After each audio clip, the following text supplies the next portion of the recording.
نجم الحسن رضوی کا فکر انگیز افسانہ زندہ بستی، خالد حمید اس سے آپ کو سنائیں گے۔ قبرستان میں کوہرام مچ گیا، دریا الف ہو گیا تھا اور اس کی بفری ہوئی موجیں آس پاس کے علاقوں کو تہس نہس کر رہی تھیں۔ شہر خاموشہ کے مکینوں کو ڈر تھا کہ کہیں وہ بھی اس آسمانی آفت کا شکار نہ ہو جائیں۔ اس وقت پیر بڑے شاہ کے ہرے سنگ مرمر کے مزار کے احاطے میں مردوں کا ایک ہنگامی اجلاس منعقد ہو رہا تھا، جس میں اس مصیبت سے نمٹنے کے طریقوں پر غور کیا جا رہا تھا۔ پیر صاحب نے، جو صاحب کرامت بزرگ تھے، اپنے سبز کفن میں سے ہاتھ باہر نکالا اور اپنے عقیدت مندوں کی ڈھارس بندھاتے ہوئے بولے، میں یقین سے کہہ سکتا ہوں کہ دریا ادھر کا رخ نہیں کرے گا، کیونکہ ایک تو قبرستان اونچائی پر واقع ہے، دوسرے اس کی راہ میں بہت سی بستیاں بھی آتی ہیں، اور وڈیرے زمان خان کے کھیت بچانے کے لیے حفاظتی پشتے مضبوط سے مضبوط تر بنا دیے گئے ہیں۔ پشتوں پر مٹی ڈالی جا رہی ہے اور پتھروں کی فصیل اونچی کی جا رہی ہے، رات دن کام جاری ہے۔ ہاں، بستیاں یقین محفوظ ہیں، ایک مردہ بولا، مگر قبرستان کو شدید خطرہ ہے، کیونکہ کوئی بھی اسے بچانے کی کوشش نہیں کرے گا۔ اگر دریا کے برابر والی سوکھی نہر بھی چل پڑی تو پھر قبرستان کی خیر نہیں۔ دوسرے مردے نے زور کی جھرجھری لی، بھائی مجھے پانی سے بڑا ڈر لگتا ہے، میں ڈوب کے مرا تھا، اب مر کے ڈوبنا نہیں چاہتا۔ ایک بزرگوار اپنے قبر کے کدبے سے ٹیک لگائے بیٹھے تھے، وہ تشویش سے بولے، ایک بار قبروں میں پانی بھر گیا تو بہت دنوں تک ادھر کوئی نہیں آئے گا۔ ویسے ہی لوگ کب اپنے مردوں کو یاد رکھتے ہیں؟ ذرا میرے فرزند کو دیکھیے، 5 سال پہلے میری قبر سے اگربتی لگا کے گیا تھا، اب تک واپس نہیں آیا، اللہ اسے سیلاب سے بچائے۔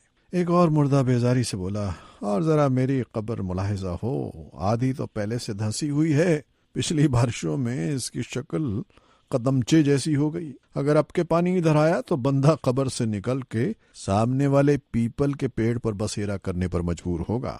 اسی وقت کئی مردے اپنے کفن میں الجھتے گرتے پڑتے اندر داخل ہوئے۔ وہ بڑے گھبرائے ہوئے تھے۔ کیا بات ہے؟ پیر صاحب نے سوال کیا۔ کیا ہوا، خیر تو ہے؟ کئی اور مردے بھی جو قبروں کے درمیان بیٹھے ہوئے تھے گھبرا کے کھڑے ہو گئے۔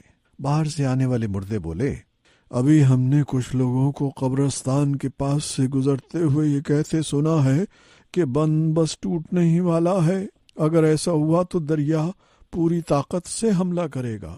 پیر صاحب نے کہا، اگر یہ بات ہے تو پھر اچھا یہی ہوگا کہ ہم سب محفوظ مقامات کی تلاش میں بستیوں کی طرف چل پڑیں۔ بستیاں تو یقیناً محفوظ ہیں، ان کا اتنا خیال رکھا جا رہا ہے، دریا کی راہ میں سنگی رکاوٹیں کھڑی کی جا رہی ہیں۔ سب مردوں نے پیر صاحب کی بات مان لی اور وہ گروہوں کی شکل میں قبرستان چھوڑ کر قریبی بستیوں کی طرف چل پڑے۔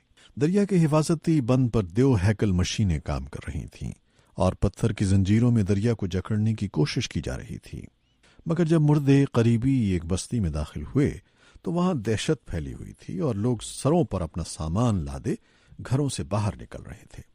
کچے پکے راستوں پر بیل گاڑیوں، سائیکلوں اور ریڑیوں کی قطاریں تھیں جن پر مال و اسباب لدا ہوا تھا۔ کپڑوں کے گٹھڑ، بستر، فوم کے گدے، چارپائیاں، جست کے بکسے اور برتن، بہت سے لوگ اپنے جانوروں کو بھی ساتھ لے جا رہے تھے۔ گائیں، بھینسیں، بھیڑیں اور بکریاں۔ ایک آدمی سر پر مرغیوں کا ٹوکرا لادے ننگے پاؤں بھاگا جا رہا تھا۔ کچھ لوگوں نے بچوں کو اپنے کندھوں پر بٹھا رکھا تھا، کچھ عورتیں برقعوں میں اور کچھ بے برقعے لپکتی جھپکتی جا رہی تھیں۔ کسی نے آگے بڑھ کے ایک کسان کو روکا جو اپنے بیل کو ایسے گھسیٹ کے لے جا رہا تھا جیسے ابھی ذبح کرے گا۔ کیوں بھاگ رہے ہو تم لوگ بستی سے؟ پانی آ رہا ہے، وہ بولا، بستی کو خالی کرنے کا حکم آ گیا ہے۔ حکم؟ کیسا حکم؟ ابھی تو بستی محفوظ ہے بھائی، کہاں ہے پانی؟ ابھی آئے گا، ابھی بہت تیزی سے، کسان بولا۔ جلدی سے نکل جاؤ تم بھی یہاں سے، ورنہ ڈوب جاؤ گے، دریا سمندر ہو گیا ہے۔ وہ اپنے بیل کو گھسیٹتا ہوا آگے چلا گیا۔ ابھی مردے بستی کے درمیانی چوک تک پہنچے تھے کہ ہر طرف سے دریا کی تیز لہریں گھروں پر دستک دینے لگیں۔ دیکھتے ہی دیکھتے سب گلیوں میں پانی گھس آیا اور مکانوں کی سیڑھیاں چڑھنے لگا۔ مردے تیزی سے واپس پلٹے کیونکہ بستی میں اب ہر طرف پانی ہی پانی تھا۔ مردے ایک اور قریبی بستی کی طرف سے گزرے، مگر وہاں بھی دریا اپنی عملداری قائم کر چکا تھا اور پانی نے سب راستے بند کر دیے تھے۔ آس پاس کی کئی بستیوں کا چکر لگا کے مردے حفاظتی بند کی طرف واپس لوٹے، مگر دریائی پشتے تک پہنچتے پہنچتے پتہ چلا کہ حفاظتی بند میں بھی بڑا سا شگاف پڑ چکا تھا اور بہت سارے لوگ وہاں کھڑے اپنی دیو ہیکل مشینوں کو دریائی اژدہے کو نکلتے دیکھ رہے تھے۔ اسی وقت ایک جوان مرد نے تیر کر پشتے کے اوپر جانے کی کوشش کرتے ہوئے پوچھا، بند کیسے ٹوٹ گیا؟ اسے تو محفوظ بنایا جا رہا تھا۔ ایک اور آدمی جو اپنی بھینس کے گلے سے چپٹا ہوا پانی کے تیز دھارے میں ڈوبتا ابھرتا بہتا جا رہا تھا، چیخ کے بولا، بند ٹوٹا نہیں ہے، اسے توڑا گیا ہے۔ کس نے توڑا ہے بند؟ کسی نے سوال کیا۔ وڈیرے زمان خان کے آدمیوں نے، اور کس نے؟ جواب آیا، مگر اس سے تو کئی بستیاں ڈوب گئی ہیں۔ ایک بوڑھی عورت نے کہا جو اپنے گھر کے اکھڑے ہوئے لکڑی کے ایک دروازے پر بہتی ہوئی جا رہی تھی۔ مگر وڈیرے کے کھیت تو بچ گئے ہیں۔ کسی نے زور کی ہانک لگائی جو فوراً ہی بہتے پانی کی گڑگڑاہٹ میں ڈوب گئی۔ بچ گئے ہیں یا بچا لیے گئے ہیں؟ پھر کوئی بولا۔ جواب میں صرف دریا کا شور سنائی دیا۔ قبرستان سے پناہ کی تلاش میں نکلے ہوئے مردے زندوں کی ایک بستی سے نکل کے دوسری بستی میں جاتے رہے، مگر سبھی بستیاں ڈوب رہی تھیں اور پانی گھروں کی چھتوں تک پہنچ گیا تھا۔ لوگ اس طرح جان بچا کے بھاگے تھے کہ ان کے بچے بچھڑ گئے تھے، جانور کھو گئے تھے اور گھر کا سامان برباد ہو گیا تھا۔ اونچے اونچے پیڑوں کی چوٹیاں دریا کے سطح سے باہر نکلی ہوئی تھیں اور یوں لگ رہا تھا جیسے پانی میں ہری گوبھی کا کھیت اگایا ہو۔ بستیوں میں دریا کی یلغار دیکھ کے مردوں نے واپس جانے کا فیصلہ کیا۔ پیر بڑے شاہ کی سواری سب سے آگے تھی، پیچھے پیچھے ان کے عقیدت مند پڑوسی اور دوست تھے۔ سیلابی پانی کے پھیلے ہوئے سمندر کو عبور کر کے وہ لوگ جب قبرستان میں داخل ہوئے تو ان کی حیرت کی انتہا نہ رہی کہ قبرستان کو کوئی نقصان نہیں پہنچا تھا۔ سب قبریں صحیح سالم تھیں اور سیلابی پانی اس کے قریب سے گزر گیا تھا، مگر جب پیر بڑے شاہ اپنے مزار تک پہنچے تو دیکھا وہاں بستی کے لوگوں نے اپنا ڈیرا جما رکھا ہے۔ پورا قبرستان زندہ لوگوں سے آباد ہو گیا تھا۔ ہر طرف چٹائیاں اور چارپائیاں بچھی ہوئی تھیں۔ ایک طرف کچھ عورتیں چولہے پر بچوں کے لیے روٹیاں پکا رہی تھیں۔ ایک مردے نے ایک شخص کی چارپائی پھلانگ کے اپنے قبر تک پہنچنے کی کوشش کی۔ وہ شخص تو اسے دیکھ نہ سکا، مگر اس کا خونخوار کتا جو قریب ہی بیٹھا اونگ رہا تھا اچانک زور سے بھونکا اور پھر لوگوں نے اسے کسی اندیکھی چیز کا پیچھا کرتے دیکھا۔